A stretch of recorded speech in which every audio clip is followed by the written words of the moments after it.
Olá, sejam todos bem-vindos. A leitura de hoje é Ester, capítulo 5 a 7. Hoje a leitura entra num dos momentos mais tensos da história de Ester.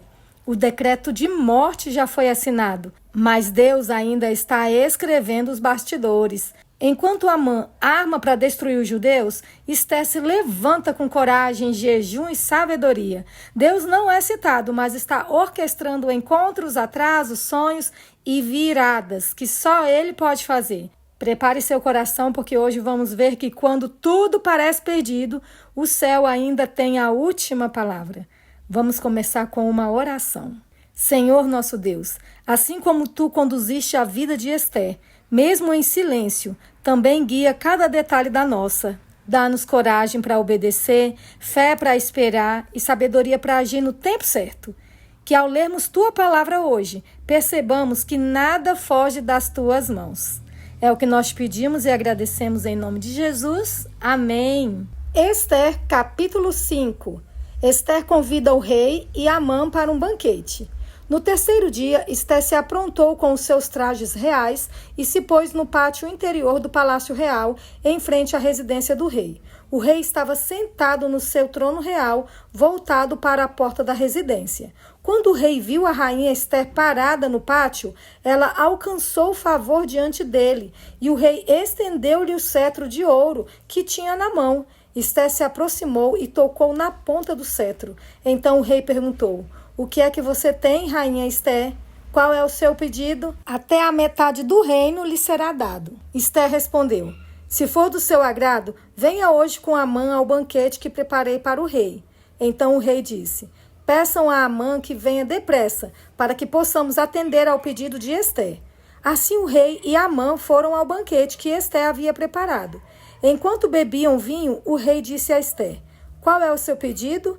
Peça e lhe será dado. O que você quer? Será dado, mesmo que seja metade do reino." Ester respondeu: "Meu pedido e o meu desejo são o seguinte: se achei favor diante do rei, e se for do agrado do rei conceder o meu pedido e cumprir o meu desejo, então que o rei venha com Amã ao banquete que vou preparar para eles amanhã. Então farei o pedido que o rei me concede."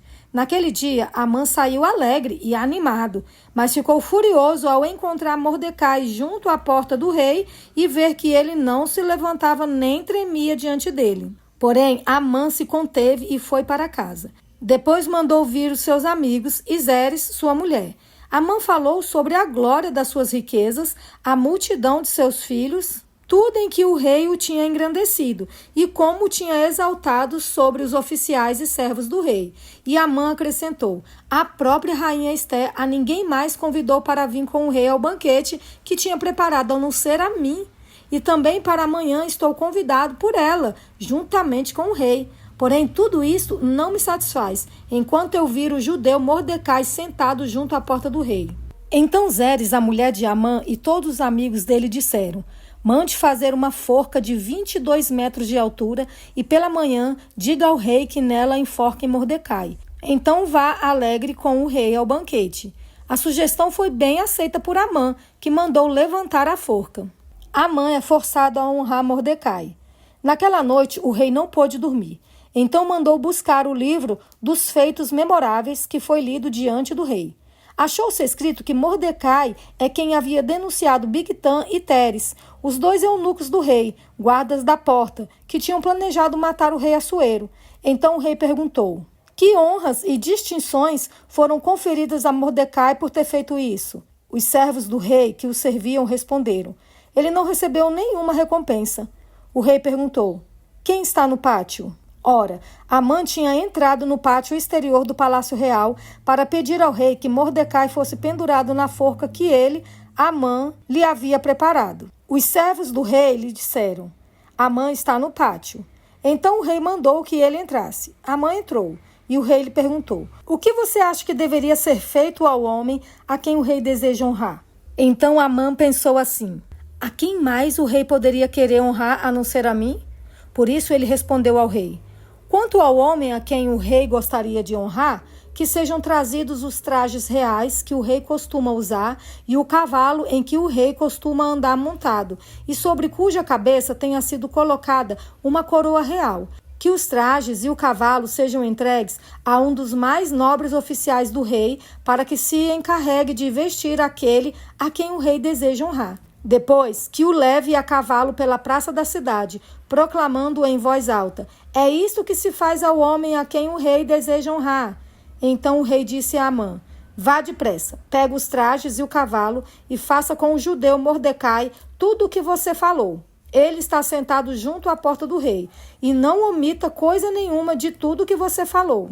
Amã pegou os trajes e o cavalo, vestiu Mordecai e o levou a cavalo pela praça da cidade, proclamando em voz alta: é isto que se faz ao homem a quem o rei deseja honrar. Depois disto, Mordecai voltou para a porta do rei, enquanto Amã foi correndo para casa, angustiado e de cabeça coberta. Amã contou a Zeres, sua mulher, e a todos seus amigos tudo o que tinha acontecido com ele. Então os seus amigos, que eram sábios, e Zeres, sua mulher, disseram: se Mordecai, diante do qual você já começou a cair, é da descendência dos judeus, você não conseguirá fazer nada contra ele. Você certamente será derrotado. Enquanto estes ainda falavam com ele, os eunucos do rei chegaram e, sem demora, levaram Amã ao banquete que Ester havia preparado. Ester denuncia Amã. O rei foi com Amã ao banquete da rainha Ester. No segundo dia, durante o banquete do vinho, o rei perguntou a Ester: qual é o seu pedido, rainha Ester? Você será atendida. O que você quer? Até a metade do reino lhe será dado. Então a rainha Ester disse: se eu tiver obtido o seu favor, ó rei, e se for do agrado do rei, que a minha vida seja a resposta ao meu pedido, e que, como desejo, eu possa ter o meu povo. Porque fomos vendidos, eu e o meu povo, para sermos destruídos, mortos e aniquilados de vez. Se ainda nos tivessem vendido como escravos e escravas, eu me calaria, pois não valeria a pena incomodar o rei por uma coisa dessas. Então o rei Assuero perguntou à rainha Ester: quem é esse cujo coração o instigou a fazer uma coisa dessas? Onde está esse homem? Ester respondeu: o adversário e inimigo é este malvado Amã. Então Amã ficou apavorado diante do rei e da rainha. O rei, no seu furor, se levantou do banquete do vinho e passou para o jardim do palácio. Amã, porém, ficou para rogar por sua vida à rainha Ester, pois viu que o mal contra ele já estava determinado pelo rei. Quando o rei voltou do jardim do palácio para a casa do banquete do vinho, Amã tinha caído sobre o divã em que se achava Ester. Então o rei disse: será que ele queria desonrar a rainha diante de mim, aqui no meu palácio? Quando o rei acabou de dizer essas palavras, cobriram o rosto de Amã. Então Arbona, um dos eunucos que serviam o rei, disse: eis que existe junto à casa de Amã a forca de 22 metros de altura que ele preparou para Mordecai, aquele que havia falado em defesa do rei. Então o rei disse: que ele seja enforcado nela. E assim enforcaram Amã na forca que ele tinha preparado para Mordecai. Então o furor do rei se aplacou. Que história! O que parecia o fim dos judeus estava, na verdade, abrindo caminho para a justiça de Deus. A mesa virou, hein, meus irmãos? E quem parecia no controle caiu nas próprias armadilhas. Isso nos lembra que Deus nunca perde o controle, mesmo quando tudo parece silencioso. Amanhã vamos continuar e ver como esse livramento se completa. Então já te convido, viu? Não para por aqui. Volta amanhã para continuar essa leitura comigo e ver o que mais Deus tem para te mostrar. Que Deus te abençoe, meus irmãos. E até amanhã.